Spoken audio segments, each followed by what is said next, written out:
Audio Jungle. And we're back à la patinoire de Poitiers où nos Dragons mènent toujours 1-0 face à cette formation réserve des boxers de Bordeaux. C'est Mehdi Camara, le numéro 97, qui a trouvé le chemin défilé en tout début de premier tiers après seulement 1 minute 26. L'ailier puissant et rugueux des Dragons Poitevin a réussi à faire aboutir une attaque qui avait déjà permis aux attaquants Poitevin de lancer plusieurs fois en direction d'Arthur Ramonaccio. C'est finalement Mehdi Camara qui a pris le remont salvateur, permettant à nos Dragons qui évoluent ce soir avec une tunique blanche de mener 1-0 face à cette équipe de Bordeaux qui aura connu de nombreuses mésaventures durant ce premier tiers-temps. Non seulement ils sont menés au score, mais en plus de cela ils ont perdu un élément assez important, Jordan Moisse, l'un des pointeurs les plus fameux d'ailleurs de cette formation. 3 buts, 3 passes depuis le début de la saison selon les sources du site de la Fédération Française de Hockey. Jordan Moisse, donc le numéro 14, nous a quitté après une faute survenue non loin de la cage de Mathieu Racineux le long de la bande.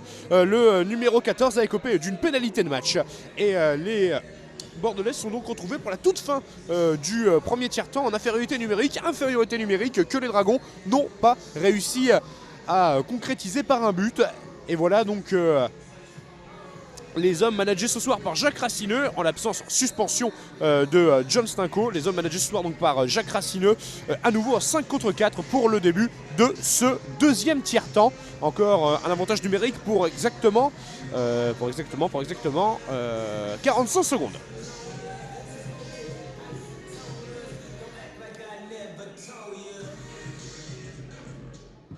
Et je rappelle que vous pouvez également nous suivre et réagir sur Twitter, hashtag Dragon versus Boxer. Et on est reparti donc à l'offensive pour les Dragons qui doivent donc négocier leurs 30 dernières secondes de powerplay. Avec Alban Itsitsa qui relaie David Renaud. David Renaud trouve sur le côté gauche Ludovic Duranceau qui renvoie le puck à destination de David Renaud. David Renaud vers Alban Itsitsa une nouvelle fois. Itsitsa, attention Renaud, un petit peu moins sûr là dans sa conservation du puck. Ça revient finalement sur Mick Joyeux. Mick Joyeux une nouvelle fois de retrouver David Renaud. On va essayer d'alerter maintenant Rémi Osnack sur le côté droit. Osnack qui réussit à trouver un partenaire sur le côté droit, Ludovic Duranceau. Tentative de déviation de David Renaud, le but! Le 2-0 signé David Renaud pour les Dragons du Stade Poitevin.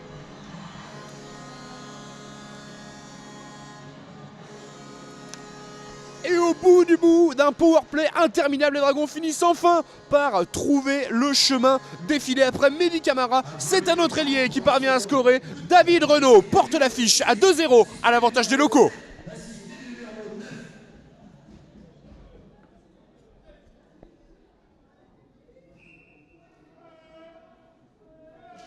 Elle est mise au jeu, remportée par Joris Goulenok pour les Bordelais. Cette équipe réserve donc des boxers qui, attention, là, perd le puck assez haut. Ça sera récupéré par David Renaud. Ludovic Duranceau va également travailler pour conserver le puck. Ça revient maintenant sur la paire défensive au snack Itsitsa. Itsitsa qui tente d'envoyer un coéquipier le long de la bande pour peut-être trouver un ailier ou bien Mick Joyeux, le premier centre de cette formation Poitevin. Finalement, le puck va revenir en possession des points de vin. Attention là au bon pressing de la part d'Ayrton Raison, le numéro 4.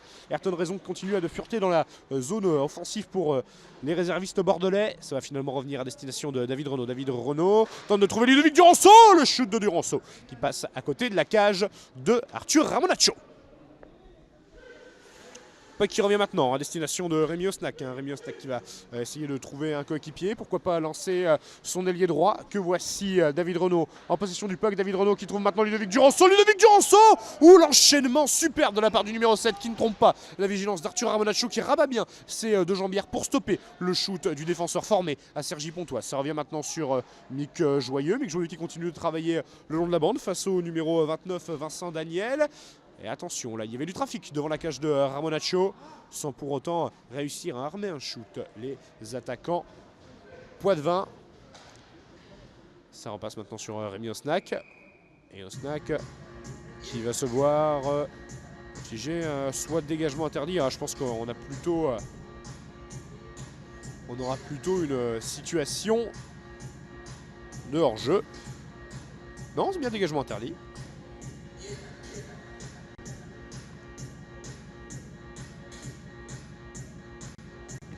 Et gageons que malgré le but, les Bordelais n'ont toujours pas recouvré leur entière capacité numérique, puisqu'ils sont toujours à 4 contre 5. Après, on le rappelle, cette pénalité de match qui s'est vue superposer de nombreuses petites pénalités de 2 minutes. Encore 33 secondes à écoper pour les Bordelais. Et le score, on le rappelle, 2-0, alors que nous avons écoulé 2 minutes et 13 secondes dans ce second tiers-temps.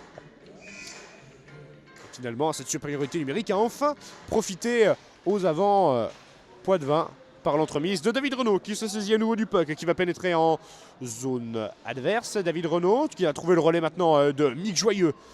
On propulse le puck derrière la bande. Mick Joyeux. On va essayer d'avoir un petit peu de trafic avec là Charles Robin, le numéro 20. Et son shoot qui ne trompe pas, Arthur Ramonaccio.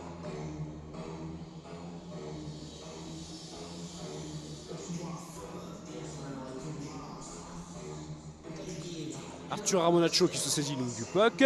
Et on aura une mise au jeu en zone offensive. Virgile Valsin va faire face à un avant bordelais pour la suite de cette action. Valsin travaille contre la bande. Ça revient sur le numéro 20. À savoir Charles Robin. Pardonnez mon inattention. Et attention, la Ayrton Raison bien bloqué par Charles Robin. Et oui, on va appeler une faute à l'encontre de Charles Robin qui charge un petit peu chargé avec la crosse, là, le numéro 20. Cinglage, pénalité de cinglage donc pour le numéro 20. Et décidément, on n'en finit plus avec ces powerplay, puisque à peine les Bordelais viennent de recouvrer leur force numérique. Ils vont maintenant évoluer à 5 contre 4. Voilà, le speaker confirme donc ce que je vous disais. Cinglage à l'encontre du numéro 20 Charles Robin et la supériorité numérique pour les réservistes boxers. Le lancer qui passe à côté de la cage de Mathieu Raccineux. Mathieu Raccineux sous pression en ce début de powerplay. Goulenok qui a réussi à trouver un coéquipier, c'était le numéro 28 Maxime Guillon. Le lancer qui ne trompe néanmoins pas Mathieu Raccineux. Ça revient maintenant une nouvelle fois sur un avant bordelais, ou plutôt un défenseur, puisqu'il s'agissait de Étienne Lingas qui a tenté de shooter. Lingas qui va une nouvelle fois récupérer le puck. Nouveau shoot de Lingas bloqué par Valsin. Ça revient maintenant sur Guillon. Guillon qui tente de retrouver Lingas. On avait également Ayrton Raison placé un petit peu devant Mathieu Raccineux. Ayrton Raison qui n'a pas réussi à se saisir du puck. Et les Bordelais renvoyés dans leur camp. Alors qu'il reste encore 1 minute et 10 secondes à écoper dans cette pénalité. Et nous avons un Bordelais à terre. Un Bordelais à terre, vous ne pouvez pas le voir. Albrotitsa qui vient au chevet de l'adversaire au sol. À savoir Joris Goulenok, le numéro 7.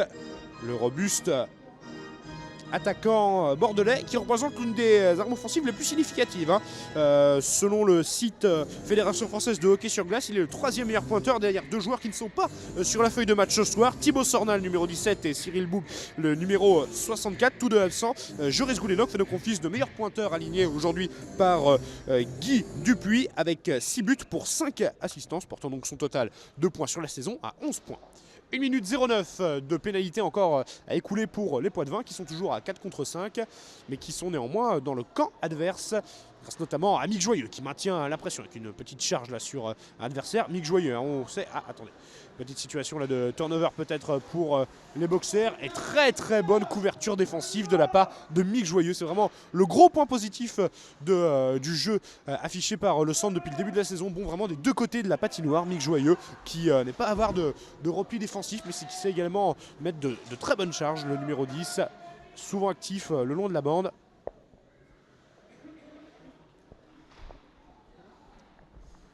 Mick Joyeux donc. Ouh, la grosse charge. Une nouvelle fois à l'actif du premier centre, Mick Joyeux.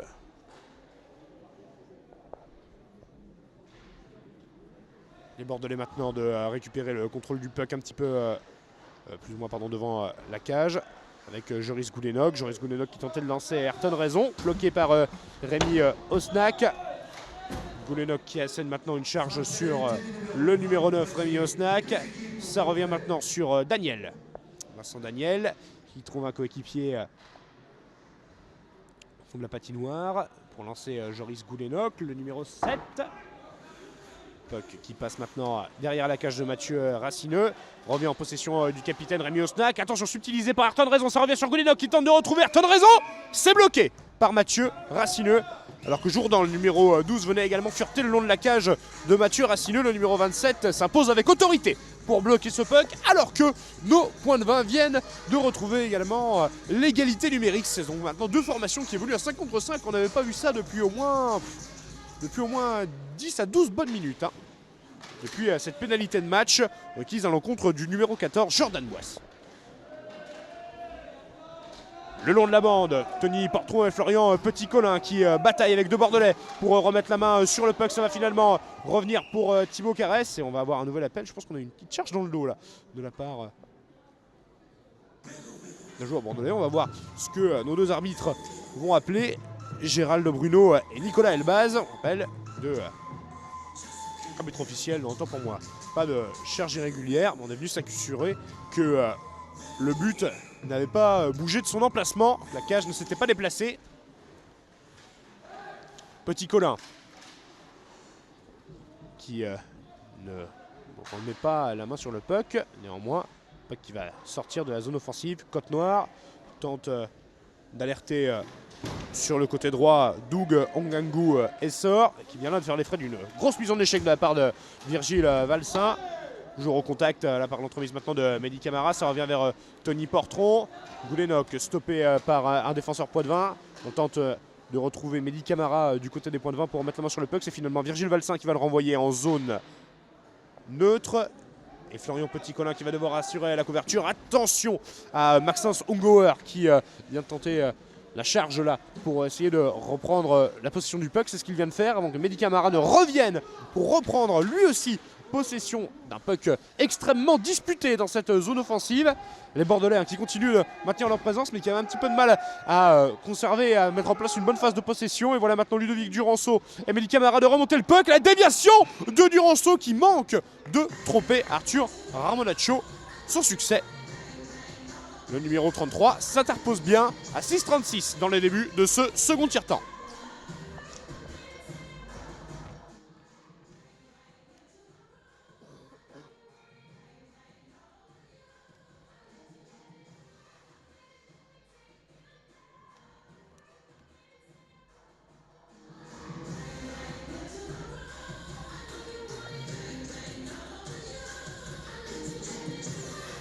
Et je vous rappelle que vous pouvez réagir via Twitter, hashtag Dragon versus Boxer. Nouvelle mise au jeu. Alban Etitsa pourchasse le palais. Les arbitres en intervenir. Alors qu'on le voit, deux équipes à égalité numérique, on l'a vu. Ça ne s'est pas beaucoup produit ces derniers temps. Après la pénalité de match de Jordan Moisse, on a eu une longue phase à négocier à 4 contre 5 pour les joueurs bordelais, qui ne s'est conclu par un but finalement à mettre à l'actif de David Renaud. Un seul but, alors que la phase de possession a été assez longue et qu'ils avaient plusieurs possibilités d'évoluer à 5 contre 4. Attention, le puck bien subtilisé par les Bordelais. Et Côte-Noire qui ne trompe pas. Un très solide Mathieu Racineux depuis le début du match. Il prend tranquillement son chemin vers un match intéressant. On ne dira pas quoi pour éviter de porter malchance au numéro 27. Nous dirons juste qu'il fait une très bonne partie, voilà. Il n'a pas l'intention de jinxer l'actuel gardien de cette formation des Dragons. Goulenok face à Virgile Valsin pour cette mise au jeu.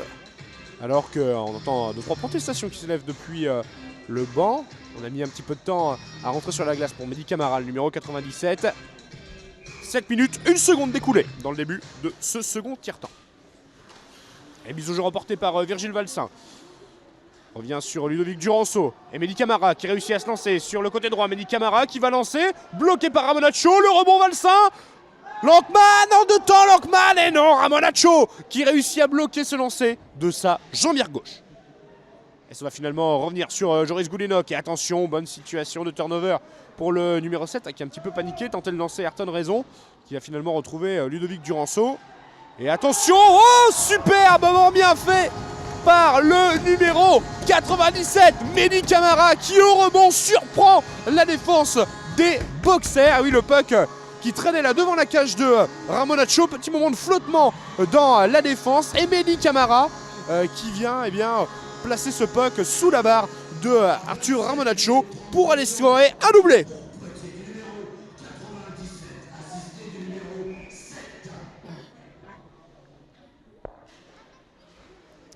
Et Mick Joyeux de prendre la mise au jeu et de la remporter pour retrouver son coéquipier Charles Robin. Les Poitevins donc qui mènent désormais 3-0 en ce début de second tiers-temps, 7 minutes 43. Doublé, donc on l'a dit, de Mehdi Camara, plus un but à mettre à l'actif de David Renaud, le numéro 6.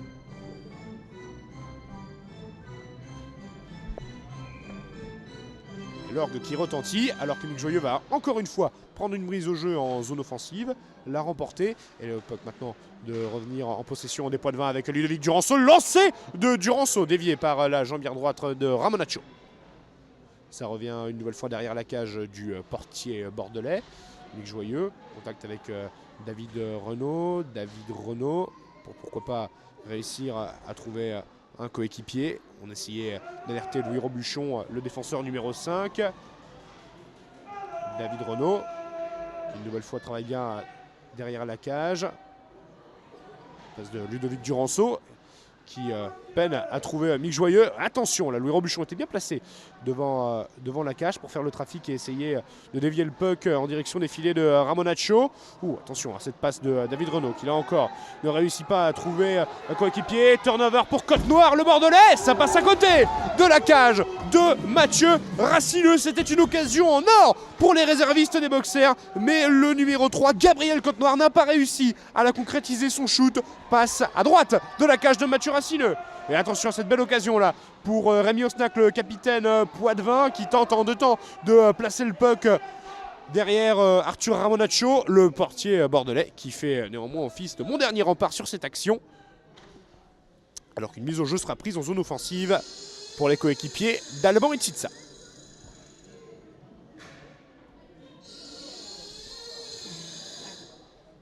Nouveau changement de ligne, on va repartir avec la paire défensive Ititsa Osnac.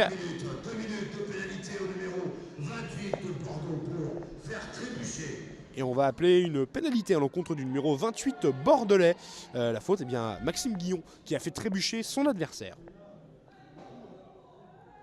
Nouveau powerplay donc pour les Poitevins, qui tout de suite manquent de trouver l'ouverture du score. Nouveau lancé de Mehdi Camara à Mehdi Camara, qui décidément produit énormément sur le front de l'attaque poitevine, alors que ça filoche un petit peu là derrière la cage entre les différents joueurs.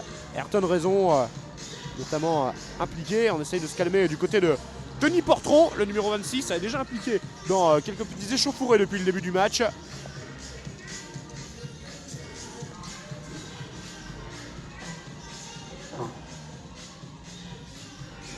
Allez, mise au jeu qui sera prise par Virgile Valsin. Vous ne l'avez malheureusement pas à l'écran. Mise au jeu prise sur le côté gauche, qui va revenir maintenant de l'autre côté de la patinoire, en possession de Rémi Osnac. Le voici, Rémi Osnac, qui se dirige maintenant vers Virgile Valsin. Ça revient sur Goulenok, qui perd le contrôle du puck. Puck une nouvelle fois récupéré par le capitaine Rémi Osnac. Grosse charge d'Ayrton Raison. Il n'est pas, néanmoins, pas sanctionné. Régulière donc. Mehdi Camara sur le côté droit perd le puck, qui va finalement être bien contesté par le numéro 18 Virgile Valsin, plutôt par le numéro 10 Mick Joyeux. Attention maintenant, parce que ça va revenir vers Tony Portron, qui tente de retrouver Mick Joyeux pour peut-être emmener Mehdi Camara devant la cage. Ça revient plutôt sur Portron. Il a Ititsa sur sa droite, il va tenter à lancer, c'est dévié, et le triplé pour le numéro 97 Mehdi Camara. Et la sirène de but qui retentit, et ce powerplay parfaitement négocié par les coéquipiers de Mehdi Camara, qui voit donc son total de but monter à 3-4-0 pour les Poitevins.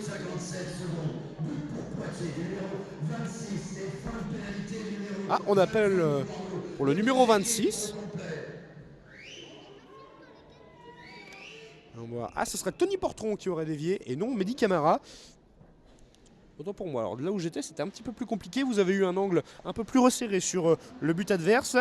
Je m'excuse. Pas de triplé pour Mehdi Camara, mais bien un nouveau but pour Tony Portron. Je vous explique. Mon poste de commentateur est actuellement installé de l'autre bout, à l'autre bout de la patinoire.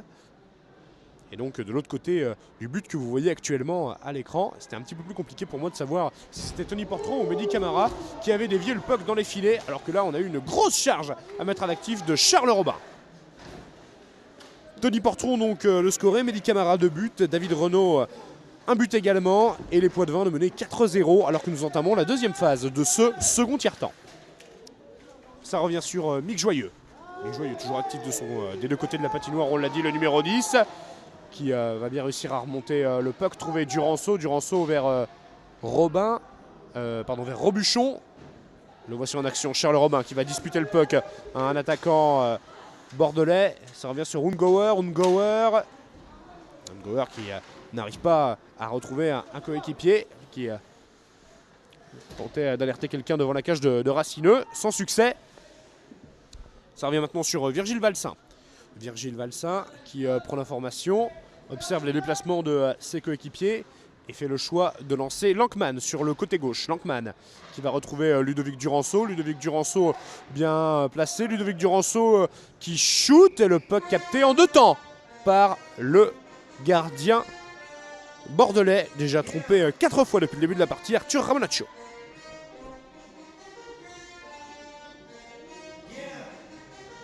On rappelle une nouvelle fois les noms des pointeurs. Premier but signé Mehdi Camara, le second est à mettre à l'actif de David Renaud. Doublé ensuite pour Mehdi Camara et c'est Tony Portron qui a marqué pour l'heure le 4e et dernier but des Poitevins. Itsitsa au duel avec le numéro 12 Jourdan. Ça revient finalement pour Osnac qui retrouve Alban Itsitsa. Itsitsa maintenant de projeter Virgile Valsin.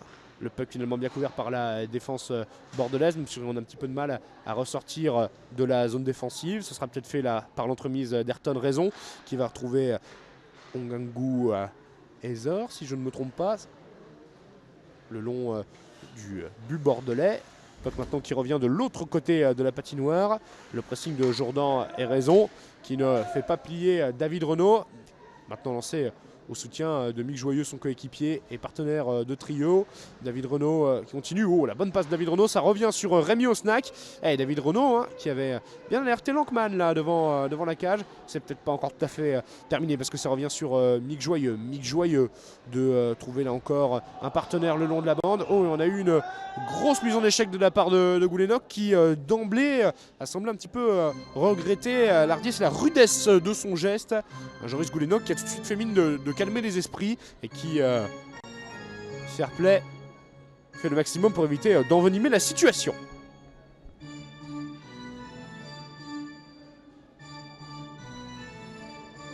À l'écran, David Renaud et Mick Joyeux qui regagnent le banc, comme vous pouvez le voir, alors qu'Étienne Linguins prend position devant la cage de son gardien.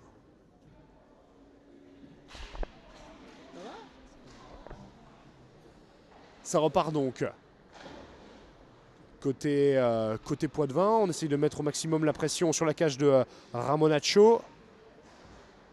Le puck qui circule bien à l'entrée de la zone neutre, mais qui va cependant être récupéré par les Dragons, par l'entremise d'Osnac. Osnac qui tente de trouver un coéquipier. Finalement, ça va revenir sur Goulenok. Goulenok en zone défensive. Temporise un petit peu avec ses coéquipiers pour essayer de lancer une nouvelle attaque bloquée là par Virgile Valsin qui renvoie le puck sur le forecheck derrière la cage du gardien adverse Ramonaccio.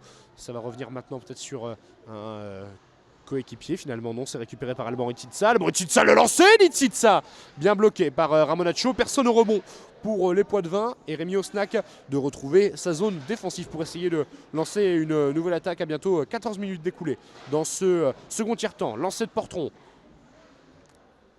qui ne trouve pas la cage. Attention, on va en chercher une déviation avec deux joueurs placés pour faire un max de trafic devant la cage de Ramonaccio. Ça va finalement revenir sur David Renaud. David Renaud qui tente de retrouver Tony Portron. Tony Portron qui cherchait la déviation tête d'Allemand Itsitsa. Finalement, ce sont les Bordelais qui vont tenter de remettre la main sur le puck avec une nouvelle charge à la limite de la régularité pour un défenseur bordelais. Alors celui-ci veut-il qui va retrouver... C'est bien ça. Nouvelle pénalité prise à l'encontre des attaquants des Boxers.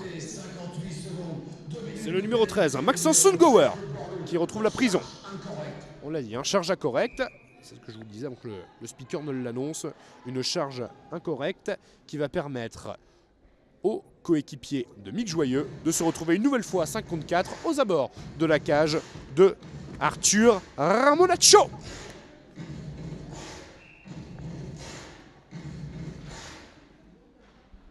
Et ça revient donc sur Charles Robin. Charles Robin qui tentait de trouver un coéquipier sur le forecheck. Ça ne va malheureusement pas pouvoir se produire. Et ça va retrouver derrière la cage de Mathieu Racineux. Avec Charles Robin, justement, toujours en possession du puck, qui retrouve David Renaud. Bonne conduite de puck de la part du numéro 6, qui trouve maintenant le relais du numéro 2, Florian Petit-Colin. Vise derrière la cage, cherche le relais de Mick Joyeux. Puck qui passe devant Ramonaccio, renvoyé en zone neutre par les Boxers, et qui une nouvelle fois retrouve maintenant la zone défensive adverse. C'est repris par David Renaud. Renaud vers Joyeux. Joyeux qui va pénétrer en zone offensive. Mick Joyeux, est-ce qu'il va pouvoir lancer le numéro 10? Pour l'instant, ce n'est pas le cas. Mick Joyeux continue de naviguer derrière la cage. Joyeux pour Duranceau. Duranceau une nouvelle fois vers Joyeux qui retrouve Petit-Colin qui lance le numéro 2. Attention contrée là par Joris Goulenok, l'imposant numéro 7 bordelais qui va réussir à trouver un coéquipier. Superbe parade d'Ayrton, que dis-je, de Mathieu Racineux. Mathieu Racineux qui s'interpose face à Ayrton Raison. Et c'est important ça parce que je ne sais pas si vous vous rappelez, si vous étiez avec nous durant la rencontre entre Poitiers et l'équipe réserve de Brest, ces phases de turnover avaient été assassines pour la défense poitevine et en particulier pour le goal titulaire lors de ce match. Julien Lankman qui avait encaissé pas moins de 3 buts sur des situations de turnover semblables à celles que vous venez de voir et qui auraient pu permettre à Ayrton Raison de ramener le score à 4-1. Mais là, Mathieu Racineux s'est interposé et permet à cette équipe poitevine de conserver son avantage de 4-0 et par là même de conserver évidemment sa cage inviolée.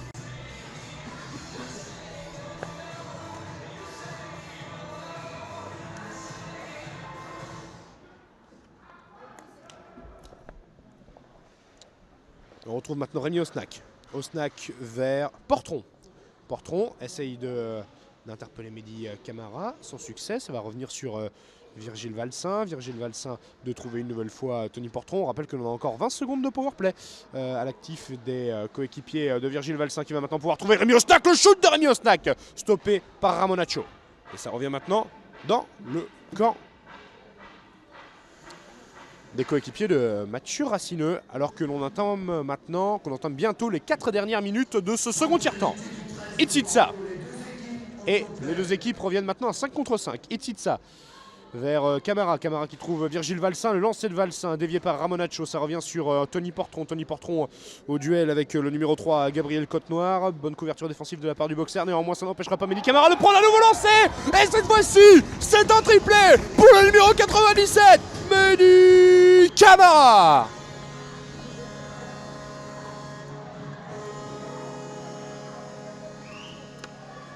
Et Mehdi Camara omniprésent devant la cage.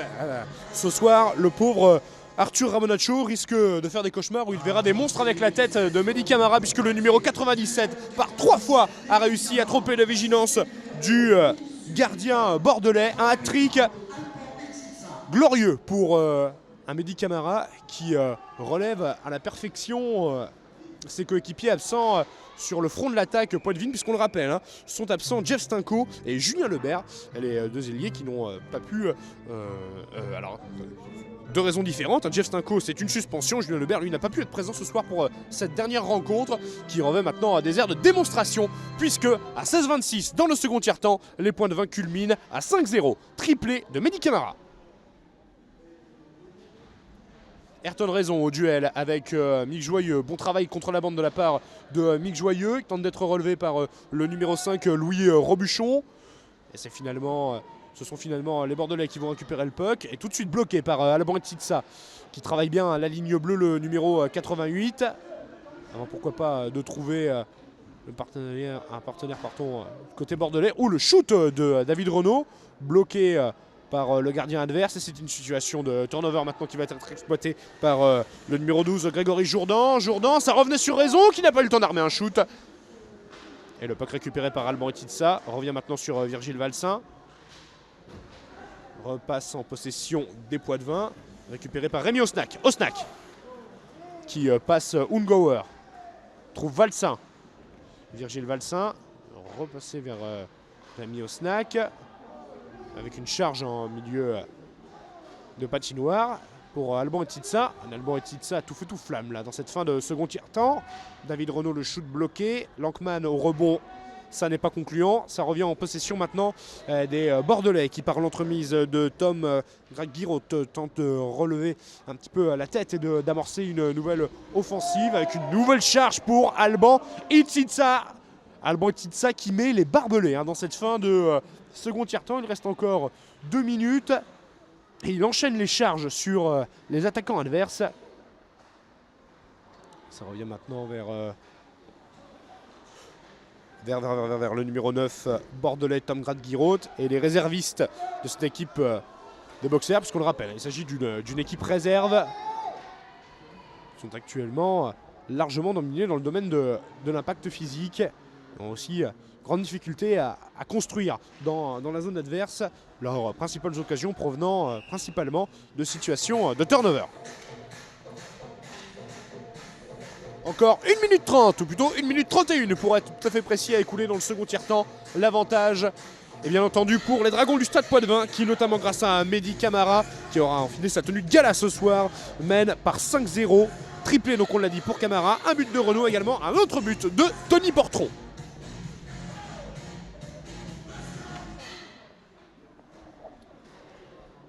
La mise au jeu remportée par les boxers qui tentent d'alerter Ayrton Raison. Ça réussit, ça revient sur Lankman. Lankman qui réussit à trouver Tony Portron. Tony Portron qui conduit bien le puck, le numéro 26, à l'entrée de la zone offensive, qui n'a pas eu le temps d'armer ou de décaler un coéquipier. Raison une nouvelle fois au duel, bloqué par le numéro 20, Charles Robin. Charles Robin dégagé par Joris Goulenok. Et le numéro 7. Goulenok là encore qui a un peu brisé les limites de la régularité, beaucoup de charges assez hautes. Il faut dire qu'en même temps Goulenok possède un avantage de taille certain, c'est le joueur le plus grand aligné sur la glace ce soir. Et évidemment la plupart de ces charges sont d'une intensité physique impressionnante. Ça revient sur un coéquipier, c'était le numéro 22, Ongangu Essor, qui a tenté de shooter. Il tente de décaler un coéquipier, Ongangu Essor. C'était Caresse qui n'a pas réussi à subtiliser le puck. Robuchon maintenant vers David Renaud. Puck perdu à l'entrée de la zone offensive. Encore 30 secondes bientôt à passer dans ce troisième tiers-temps. Chute bloqué par Mathieu Raccineux. C'était Jourdan qui tentait de tromper le gardien Poitevin. Mathieu Raccineux qui continue pour l'heure son parcours parfait. Et là encore, on a été à la limite de la régularité au niveau des charges pour Clément Caresse, le numéro 19.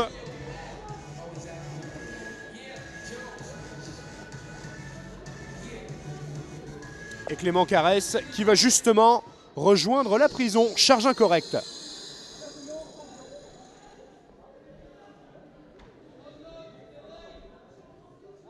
Et les 30 dernières secondes de ce second tiers-temps seront donc à négocier en powerplay. Alors qu'on affiche un sourire plutôt détendu du côté des poids de vin. Nick Joyeux en profite même pour discuter avec quelques personnes dans le public. À noter que nous aurons un 4 contre 4 et non un 5 contre 4. Ça m'a un petit peu échappé. Louis Robuchon rejoint également la prison suisse à son incartade avec Thibaut Carès. Les deux formations donc, qui terminent à 4 contre 4, ce qui signifie plus d'espace, donc plus de chances de voir début dans cette fin de second tiers-temps. Goulenok qui va trouver un coéquipier, Côte Noire, au duel avec Robin. C'est finalement récupéré par David Renaud. David Renaud, le numéro 6 qui serpente entre les défenseurs. David Renaud, est-ce qu'il va réussir à armer? Non, mais superbe récital à l'entrée de la zone offensive de la part de David Renaud. Ça revient sur Osnak qui tente de retrouver Mick Joyeux. Mick Joyeux malheureusement contraint de repasser derrière la cage. Et c'est ainsi que va se terminer le second tiers-temps, une seconde période.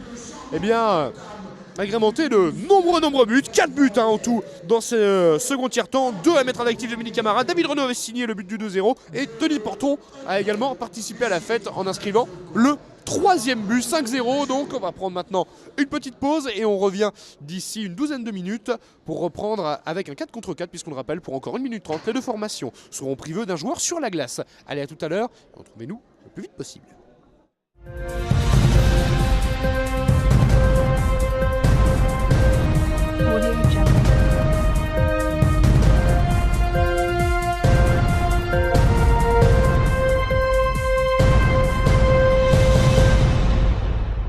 Audio Jungle.